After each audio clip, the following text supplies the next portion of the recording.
আজকে আমাদের ব্রেকফাস্টে হচ্ছে চিড়ের পোলাও। এখানে চিড়েটাকে আমি ভালো করে ধুয়ে নুন আর একটু চিনি মাখিয়ে রেখেছি। এখানে বাদাম ভেজে রেখেছি আর এখানে আলু ভাজছি। এর মধ্যে গাজর দিই, কিন্তু গাজর ছিল না, তাই জন্য শুধু আলু দিয়েই করছি। সৌম বাজারে গেছে, এখনো আসেনি। সর্ষে, কারি পাতা আর লঙ্কা ফোড়ন দিয়েছি।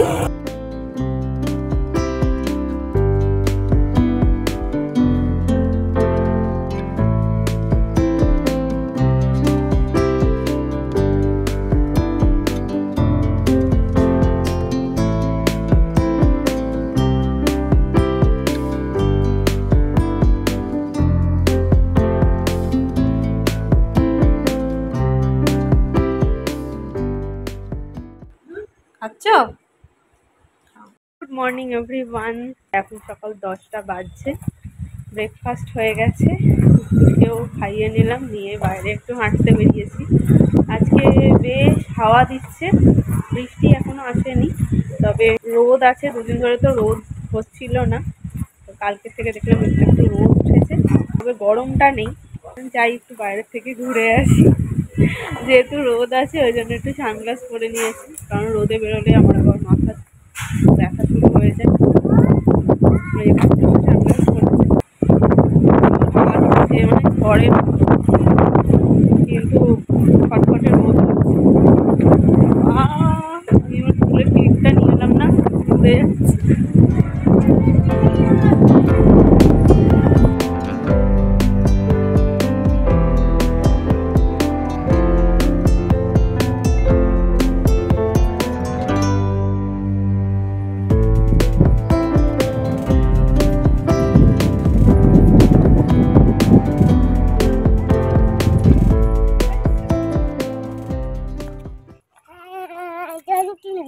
জয়ন্তী নদী, জয়ন্তী নদী না, এটা ডিমা নদী। দৌড়াও দৌড়াও দৌড়াও। ওই দেখ কাউ নেমে গেছে, কুচকেগুলো নদীতে স্নান করছে।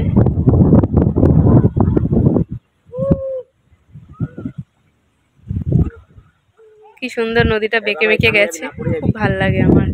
এটা হচ্ছে ডিমা নদী।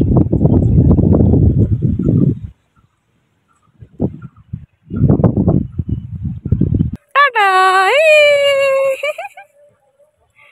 এই দেখো ওর পিছন পিছন চলে আসছে। কি চাই কি চাই। সকালবেলা বেরোলে এই জায়গাটা খুব ভালো লাগে, মানে ভোরের দিকটা আর কি। সবাই এই সময়টা সবাই এখানে একটু হাঁটাহাঁটি করে, ভোরবেলা মর্নিং ওয়াক করে। কদিন ধরে এসে সকালবেলা দেখি বেশ ঠান্ডা থাকে, আর ভোরবেলা উঠতে ইচ্ছা করে না। আমাদের রোজ উঠতে 8:30 বেজে যাচ্ছে। কি রান্না করছে? দে ওটা হাতে দে, আমার হাতে দে। এই যে তোমার এখান থেকে একটা করে কানের দুল নিচ্ছে, আর বাথরুমে গিয়ে বালতিতে জলে ফেলে আসছে। আলু কাটা আছে তো? ঠিক আছে, ব্যাস ঠিক আছে। তুমি ওগুলো নিচ্ছ কেন? হ্যাঁ, সব গিয়ে ফেলে আসছো বাথরুমে গিয়ে। এখন দুপুর 12টা বাজছে, আর আমি দেখো এখন চিকেন রান্না করব। আমাদের যে রান্না করে দিদি, সেই দিদি মাংস খায় না, তাই কোনো রকম মাংসই রান্না করে না। তো সৌম্য আজকে চিকেন নিয়ে এসেছিল, আমি বলেছিলাম চিকেনটা আমিই রান্না করব। সেই দিদি আমাকে সব মশলা টশলা রেডি করে দিয়ে গেছে, সবজিও কেটে দিয়ে গেছে। আর এই বাড়িতে মাম তো একদমই চিকেন খায় না, মানে কোনো রকম মাংসই খায় না। বাপি খায় খুবই কম, তাই আমরা এলেই এখানে একমাত্র মাংস রান্না হয়। আর আমরা তো জানো আমি আর সৌম্য চিকেন খেতে খুব পছন্দ করি, কুট্টুসও এখন খুব পছন্দ করে। তো আমরা এলেই সৌম্য চিকেন নিয়ে আসে। এখানকার চিকেনের টেস্টটাও দেখি একদম আলাদা, আর লোহার কড়াতে বেশ কষিয়ে রান্না করি, একদম অন্যরকম খেতে হয়, খুব টেস্টি হয়। খালি গায়ে কেন? এই যে জল খায় না, মুখে যাবে হচ্ছে জল ঢালে দিতে, স্নান করা দাও। হ্যাঁ, এই যে করা হয়। এখন দুপুর 1:30 বাজছে। কুট্টুসকে স্নান করিয়ে আমি ভাত খাইয়ে দিচ্ছি। আর আমার রান্না করতে করতে অনেকটা লেট হয়ে গেছে, কারণ আমাদের জন্য চিকেন করলাম, কুট্টুসের জন্য আলাদা করে প্রেসার কুকারে করলাম, তাই আমার স্নান করার এখনও টাইম হয়নি। কুট্টুসকে লাঞ্চ করিয়ে তারপর স্নান করব। আমাদের সবার লাঞ্চ টাঞ্চ হয়ে গেছে। কুট্টুস এখনও ঘুমোয়নি, ঠাম্মির কাছে বসে খেলা করছে। আর চলো, এখন একটু টাইম পেয়েছি, আমাদের আলিপুরদুয়ারের বাড়িটা তোমাদের ঘুরে দেখাই। অনেকদিন আগে একবার তোমাদের সাথে ভিডিও শেয়ার করেছিলাম, সেটা খুব তাড়াহুড়োর মধ্যে ভালোভাবে দেখাতে পারিনি।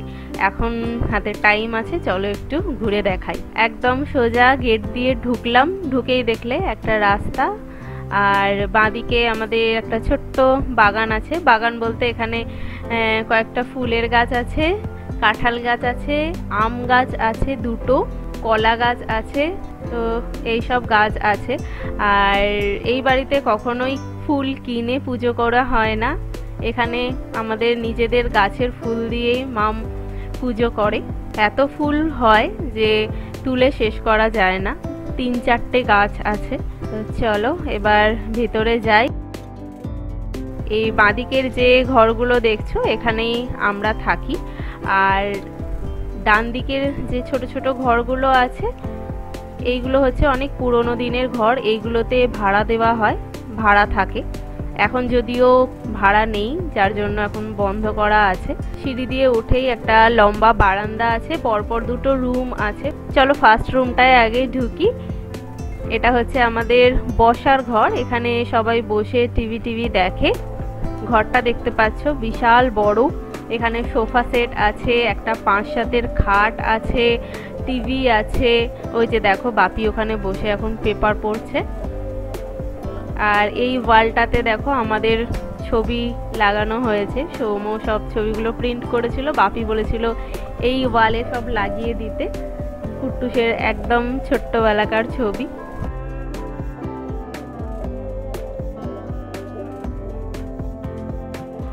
তার ভিতর দিয়ে একটা রুম আছে, এই রুমটা থেকে বেরিয়েই ডান দিকে একটা রুম আছে, এই রুমটাতে দেখো ঠাকুর আছে। আর এই রুমটাতেই বাপি মাম থাকে, মানে এখানেই শোয়। কুট্টুস দেখো এই যে ঠাম্মির কাছে বসে দুষ্টুমি করছে, মাম শুয়ে আছে আর ও ওদিকে কাঁসর ঘন্টা বাজাচ্ছে।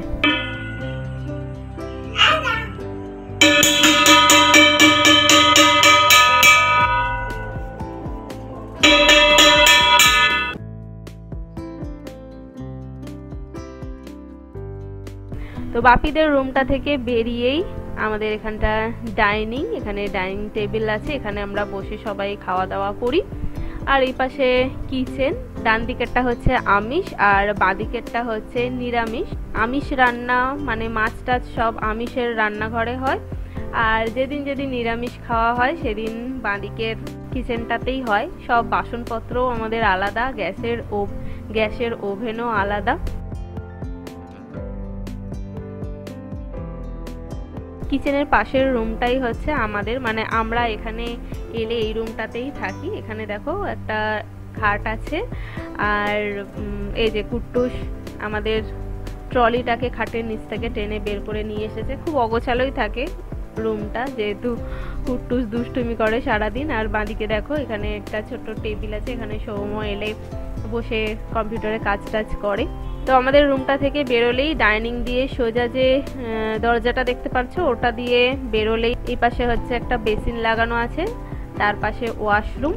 আর ওয়াশরুম থেকে বেরোলেই ডান দিকে একটা গেট আছে, এ পাশে হচ্ছে আমাদের কলপার। একটা কল আছে, আর কলের পাড়ে দেখো একটা কলা গাছ আছে, তার পাশে কাঁঠাল গাছ আছে। আর মানে আমাদের এই বাড়িটা কলা গাছ আর কাঁঠাল গাছে ভর্তি।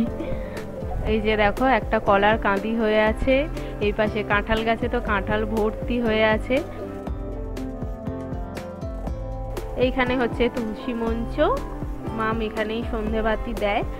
আর পাশ দিয়ে যে সিঁড়ি দেখছো, এটা দিয়েও আমাদের বাড়িতে ঢোকা যায়। ভিতরেও একটা ছোট্ট তুলসী মঞ্চ আছে, আর বাঁদিকে যে সিঁড়ি চলে গেছে এটা সোজা ছাদে উঠে যাচ্ছে। ছাদের ভিডিও তো তোমরা অনেকবারই দেখেছো, আমি যখনই ছাদে এসে জামা কাপড় শুকাতে দিচ্ছি তোমাদের সাথে শেয়ার করছি। আর ছাদ থেকে দেখো এই পাশে যে আম গাছ দেখা যাচ্ছে, আর ছাদের পাশে যে আম গাছটা, এই আম গাছটায় আগের বছর প্রচুর আম হয়েছিল, আমরা এসে হাতে করে করে আম পাড়ছিলাম। কিন্তু এই বছর এই ছাদের পাশের গাছটায় হয়নি, ওই বড় গাছটাতে হয়েছে। এই হলো আমার শ্বশুরবাড়ির একটা ছোট্ট রুম ট্যুর। চলো আজকের এই ভিডিওটাকে এখানেই এন্ড করছি, তোমাদের সাথে নেক্সট ভিডিওতে দেখা হচ্ছে। আজকের মতন এখানেই টাটা।